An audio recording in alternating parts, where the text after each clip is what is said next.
Hey there, I'm Lance Kymick from National Parks at Night. We run night photography workshops in national parks and other amazing locations. We're thrilled to be part of the OPTIC Imaging Conference again.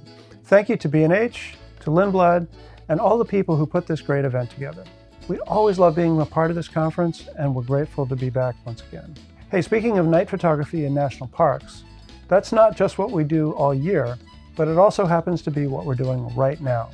Of the 5 instructors who make up the National Parks at Night team, I'm the only one who's not currently in Joshua Tree National Park. Gabe Biederman, Matt Hill, Chris Nicholson, and Tim Cooper are all there right now. Joshua Tree is an amazing place for night photography, and they are gathered there to teach you how to do it too by walking through how they planned and nailed 4 night photographs. Gabe is going to talk about capturing star points in the Milky Way. Matt will show you how to make a Milky Way pano. Chris will walk through a star circle shot, and Tim will break down some of the basics of light painting in a natural environment, as well as some more advanced techniques. I can't wait to see the photographs they've been working on. Hey, take it away, Gabe. Thanks, Lance. Hey everyone, my name's Gabriel from National Parks at Night, and tonight we're going to talk about star point photography with especially note to Milky Way photography. Milky Way is the most popular type of night photography, yet it has certain challenges, and we're going to go over some of those things to make sure that you're getting the shot. So I chose this location for a couple reasons. First, we have a wonderful foreground, lots of really interesting rock formations, and we're facing to the south, and the Milky Way rises to the southeast in the northern hemisphere. With photo pills, we can check out exactly where the Milky Way is going to go in the scene. So within photo pills, there's a night AR pill, and I'm going to hold that right over the scene, and we are going to scroll through and see that orange dot. That is the core of the Milky Way, and we can see our time up in the upper left-hand corner. And the core is going to be behind that rock around 12:30, and it's surrounding it and then coming out on the other side of that rock at exactly 1:24 in the morning. So I'm setting up now, but things are really going to get good from about 12:30 till 2 a.m. There's certain gear that's going to make your Milky Way photography the best, and that is going to be a full-frame sensor camera, a wide and fast lens, and then a solid tripod and an intervalometer to trigger. So Milky Way photography is best on a moonless night. Obviously, less light in the sky, the more stars we can see. A good base exposure is going to be ISO 6400, a wide aperture 2.8, and then a shutter speed of anywhere from 10 to 20 seconds. Now we have photo pill to figure out exactly what shutter speed you're gonna need according to your camera and lens. So let's open up photo pills and go to the Spot Stars pill. Now when I go to the Spot Stars pill, we're gonna see that I've inputted already my camera, my lens, and my aperture. Now it gives you a 500 rule. We're gonna ignore that. We're gonna go right to the NPF rule, and it says default up at the top. It's saying I can do a 27-second exposure with the NPF rule. If I click on default and go to accurate, it actually gets knocked down to 13 seconds. We're gonna do shots at both, and we're gonna talk about why later. Another important setting is gonna be white balance. For Milky Way photography, we're out in the darkness with minimal light pollution, and I'm going to choose a white balance of usually 3,800 to 4,000 for the best Milky Way rendition. Focusing in the dark is always tricky, and we're going to be manually focusing. Our stars are usually infinity distance away, and I've actually chosen to make it easier for me. I've chosen foreground that it's about 30 to 40 feet away, and that's going to be fairly easy again for that wide angle lens for me to be at infinity and have my foreground in focus all the way to the stars. Again, one of the challenges with Milky Way photography is that if we're adding any foreground into the scene, it turns into silhouette without any lighting.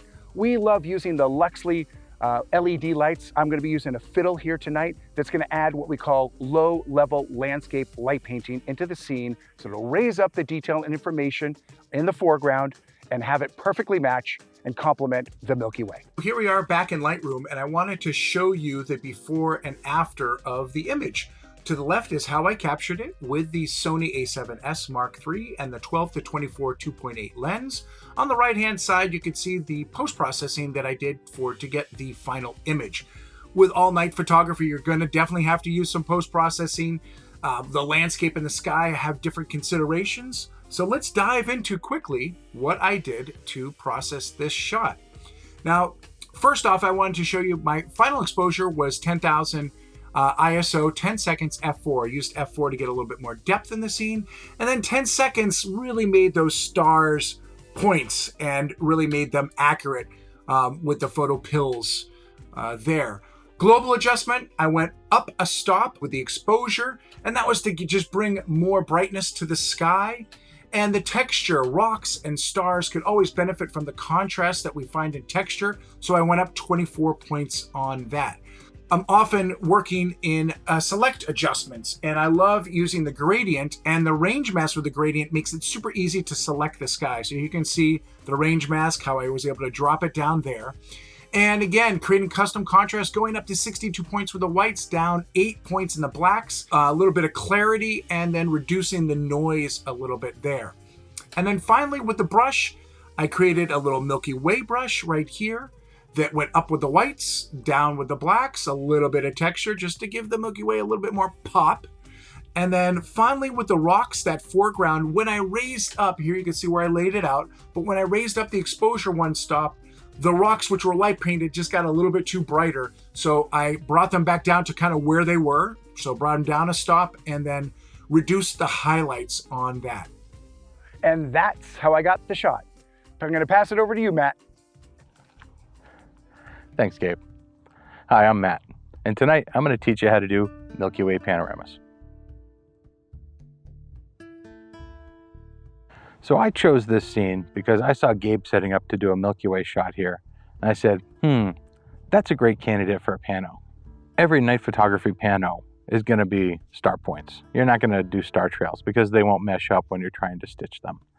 So to determine the exposure length that I'm going to use, I hop into Photo Pills, I go into the spot star setting, I enter my camera info, and I either choose the default or the accurate. Which one do I use? Well, it depends on whether it's a wall banger or not. I use accurate if I know I'm going to make a big print. So when you're shooting a pano, if you include something in the near foreground, like I am here, this yucca plant, you're going to need to correct for parallax, or what some people call the nodal point, to make sure that as you pan across, it's in the same place and the stitch can happen. So when you're setting up to take a pano, you're going to have to figure out whether you're going to do a single row or multi-row. If you're shooting the Milky Way early on in the season, in the spring and early summer, you should be able to get away with a single row using a wide-angle lens or a medium wide-angle lens and going vertical. That way you can just do a single row because it doesn't get too high by the time it's dark. You'll need to do a multi-row later in the summer as the Milky Way arcs up higher and higher. So you're going to have to take one row of images and then turn your camera upwards and take another row of images in order to stitch all those together. If you're making a single row panorama, all you need is a tripod, a leveling base, and a ball head with a panning base on the bottom. For multi-row panoramas, you're going to need more specialized gear, such as what I have here. It allows you to both adjust for the nodal point and to tilt your camera up and down in an accurate and repeatable way. And it also comes with a click-stop base that allows you to start and end in the same place. That's absolutely vital if you're doing multiple rows. For every lens and focal length that you're going to use on zoom lenses with the multi-row panorama unit, you're going to need to find your nodal point or the parallax adjustment. So you're going to need to find a place to set up where there's one object in front of another, something near and something far, and you're going to pan past it, and you're going to move this rail or whatever's locking it in place forward and back, and pan left and right until the forward object stays aligned with the rear object. Once you've achieved that, you've corrected for parallax. Once you've set your parallax adjustment point, your nodal point, you're also going to need to adjust this rig to make sure that everything's centered. I'm using the NovaFlex VR System Slim, and it allows me to adjust in and out here. And up here on the top, I adjust the camera left and right. And all you need to do is turn on the back of the camera and center the focal point there, and you can zoom in. And there's a bubble level dead center here. So you adjust it this way and you adjust it this way, and then you're perfectly aligned. Once you're fully adjusted, you set the camera to horizontal, and as you turn it left and right, you're perfectly aligned, balanced, and adjusted for parallax and ready to start shooting your panos.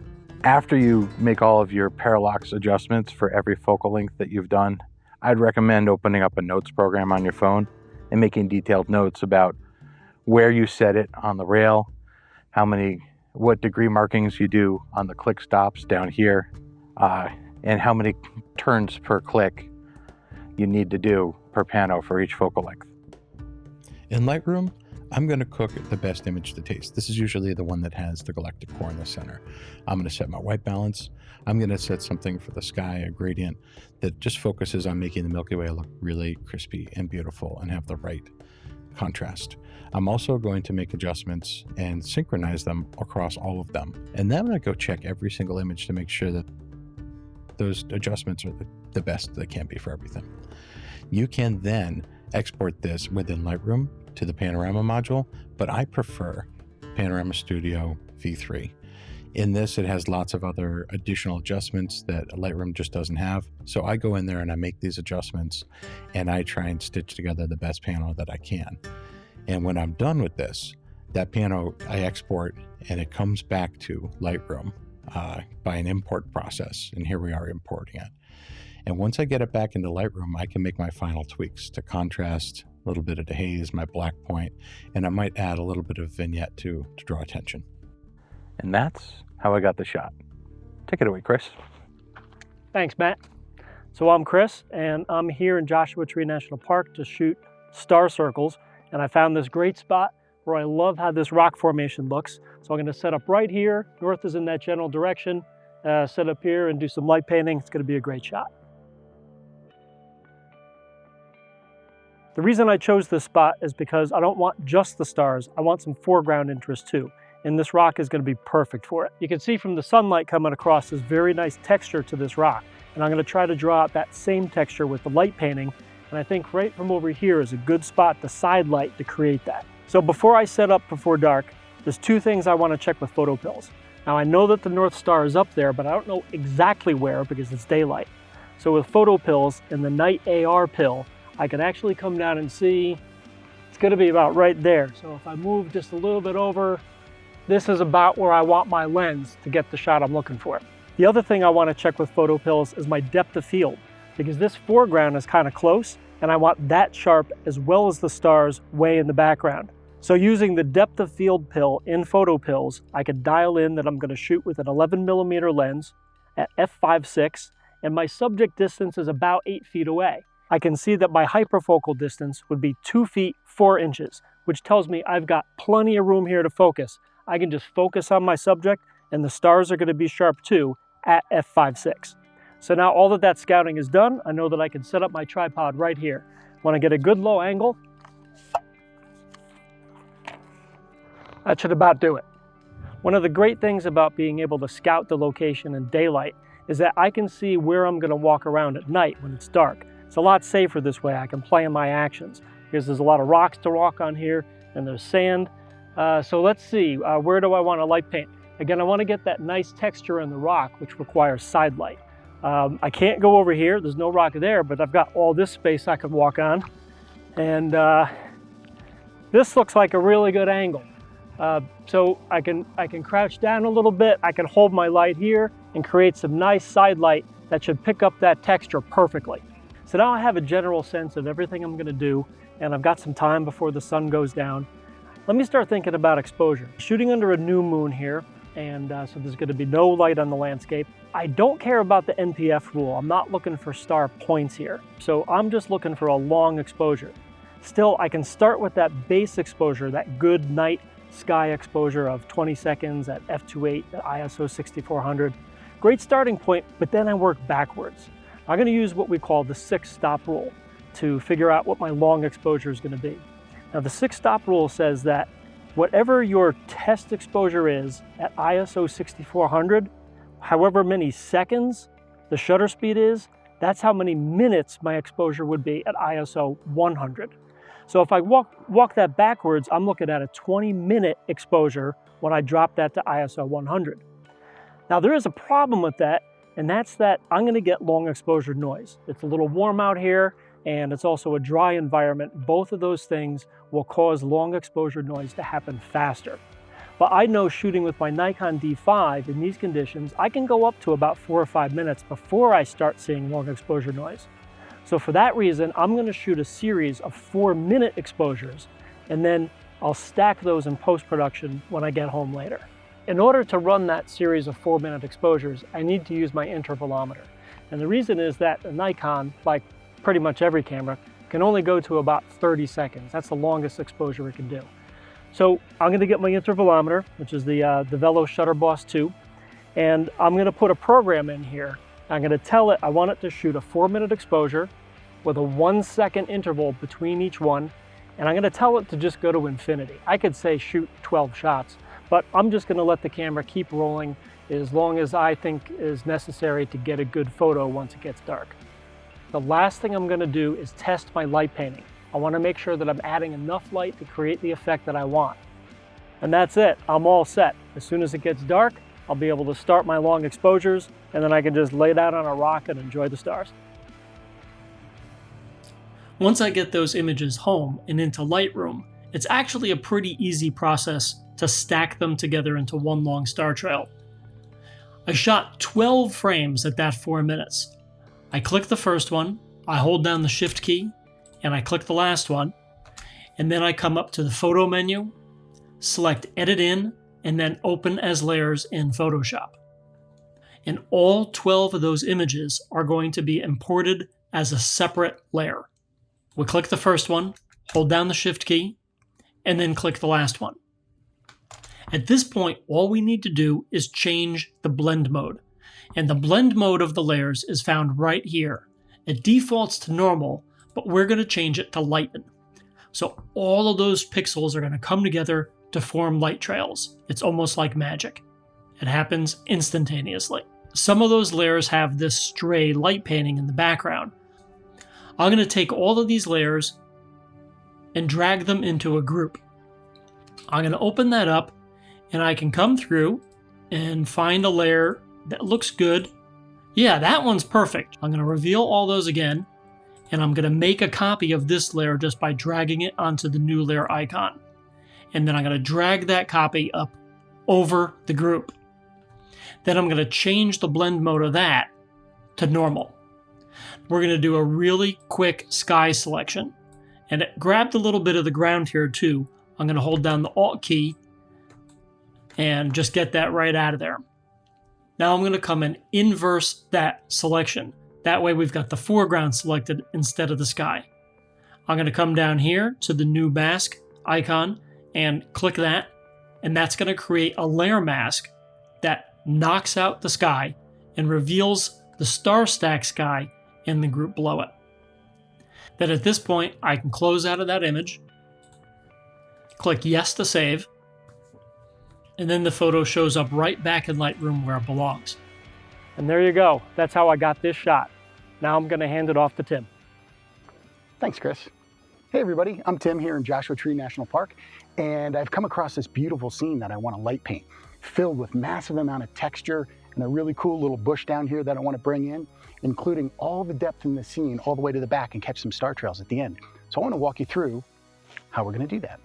So as you can see, it's getting dark here, and we are on a new moon night, so it's going to be completely dark in here very soon. So we're going to need to add some light. And the beautiful thing about this particular area, and one of the reasons that I chose it, is all this beautiful texture in the rock. And so as we're light painting, we're going to want to bring that texture out. We don't want to lose that, and that's one of the most important things we want to consider about light painting.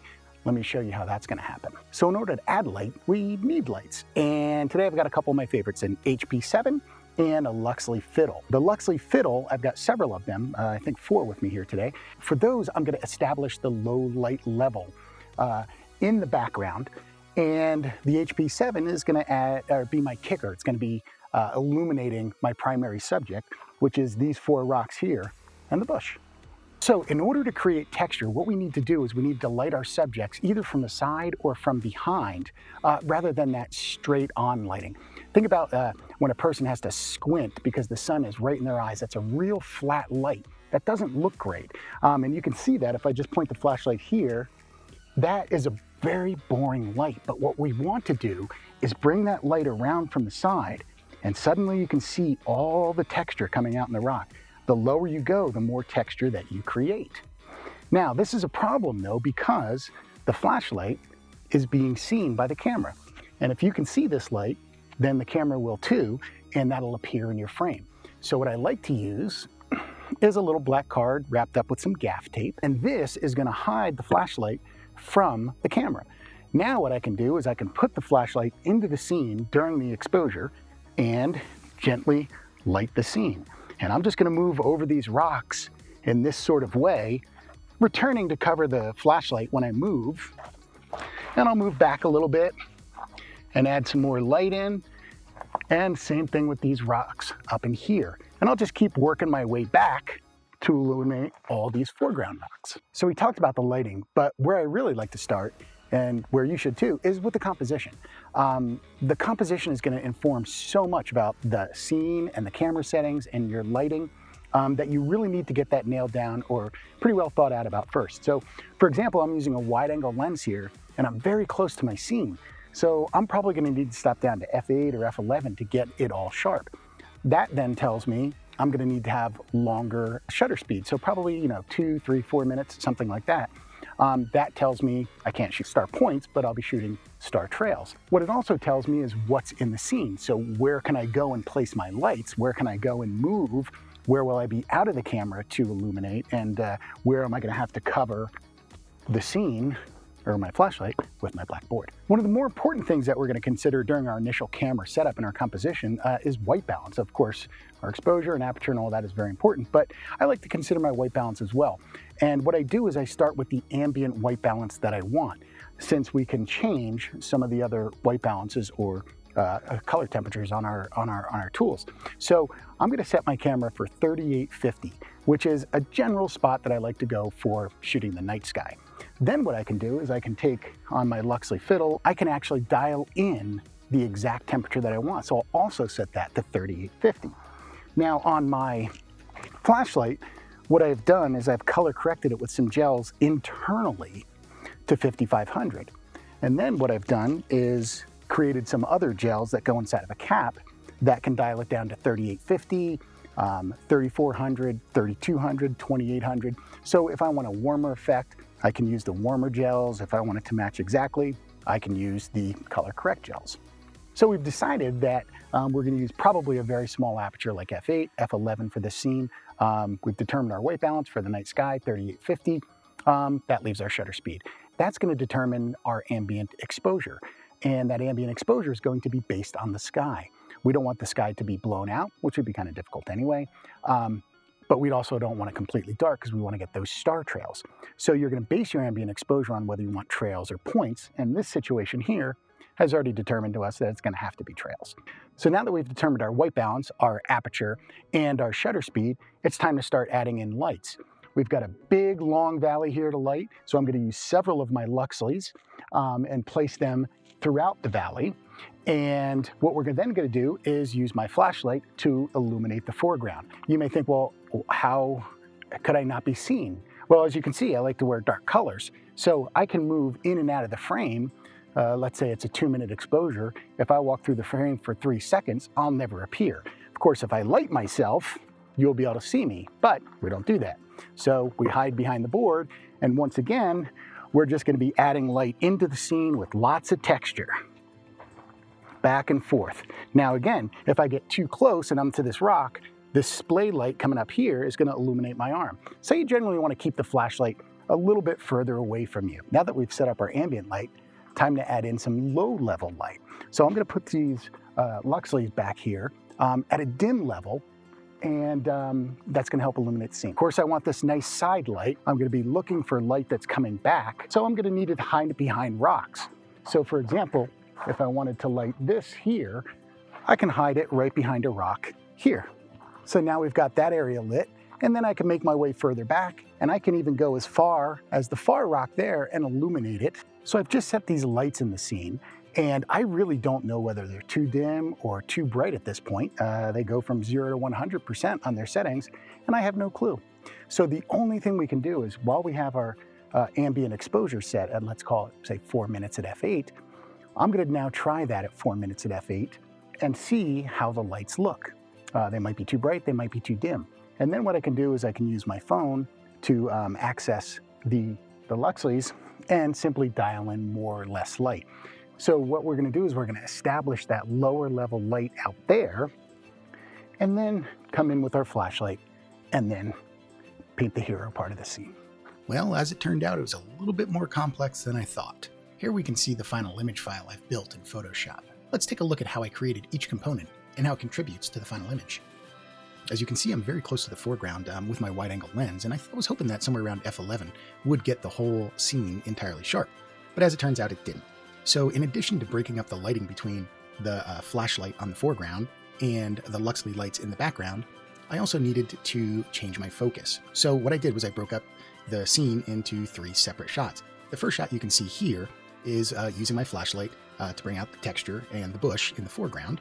The second shot I refocused more on the background. In this image, the foreground is out of focus. And then I concentrated on the lighting in the back with the Luxleys. And then the last shot is I turned off some of the lights and then let it run for, let's see, I think I did 2 exposures at 900 seconds each. So what I ended up doing was taking these 3 images and selecting them and going from Lightroom into Photoshop by choosing Photo, Edit In, Open as Layers. And what that command will do is take these 3 images and then quite literally open them into Photoshop as separate layers. So here you can see all my layers laid out. Here's my 2 star trail shot, my back focus, and my front focus shot. And the first thing I needed to do was select all of the layers and choose Edit, Auto Align, simply because when you change your focus, what actually happens is your image shrinks and enlarges as you change focus. So you need to choose Edit, Auto Align, and then the next step you would choose is Edit, Auto Blend, and then that will stack the focus for you. Then the next step was to mask out the areas I didn't want. So this is the full front image that's been masked. And then we add in the second image that's been masked, and you can see where I painted a little bit on that mask. So that's my front focus and back focus. And then I begin to add in my star trails. And we can see a few of these shorter spots in here, these stars, and that's coming from this not being masked out. So let's enable that mask.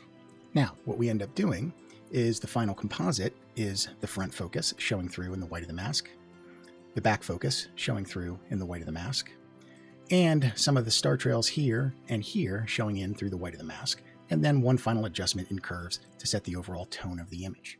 So while being more complex, it was pretty satisfying to be able to light this whole entire scene and then blend them together in Photoshop, front focus, back focus, and star trails to create a shot that would have been nearly impossible, or I would say impossible, to create in one exposure. So that's how I got the shot. Here you go, Lance. Hey, thanks, Tim. And thanks, Chris, Matt, and Gabe. It's great work, and I'm sure everyone watching will learn from it. As we can all see, it's an inspiring place to do night photography, as are so many of our national parks.